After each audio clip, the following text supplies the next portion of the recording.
హల్లెలూయా. అంశం యేసుక్రీస్తు అందరికీ ప్రభు. యేసుక్రీస్తు ఒకరికి ప్రభు కాదు, అందరికీ ప్రభు. అపోస్తల కార్యములు 10:36. వివరణ. ప్రభు యొక్క వివరాలు ప్రయోజనాలు 3. ప్రభు యొక్క వివరాలు ప్రయోజనాలు 3. 1.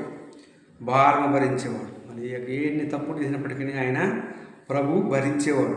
కీర్తనలు 68:19.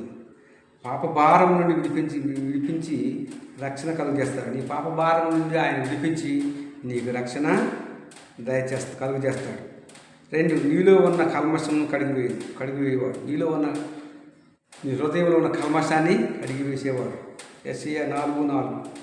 పరిశుద్ధతను కలుగు. ఎప్పుడైతే నీలో ఉన్న కల్మషం కడిగివేయబడుతుందో పరిశుద్ధతను కలుగజేస్తాడంటగా చూస్తున్నాం. 3. పరిశుద్ధులను పరలోకం చేస్తాడు. పరిశుద్ధులు ఎవరైతే పరిశుద్ధంగా జీవిస్తారో వారిని ఏం చేస్తాడు? ఆయన పరలోకం చేస్తాడు.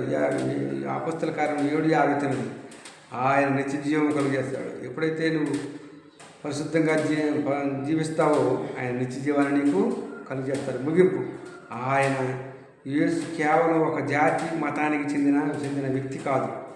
ఆయన ఒక కులానికి, ఒక మతానికి, ఒక జాతికి చెందిన వ్యక్తి కాదు.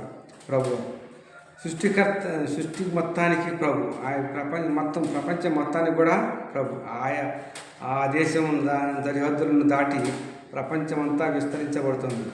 కాబట్టి నేడే ప్రభుతో నడవాలి. ఆయన పరిపాలన అంగీకరించాలి. ప్రభుతో నడవాలి. ప్రభు పరిపాలన అంగీకరించాలి.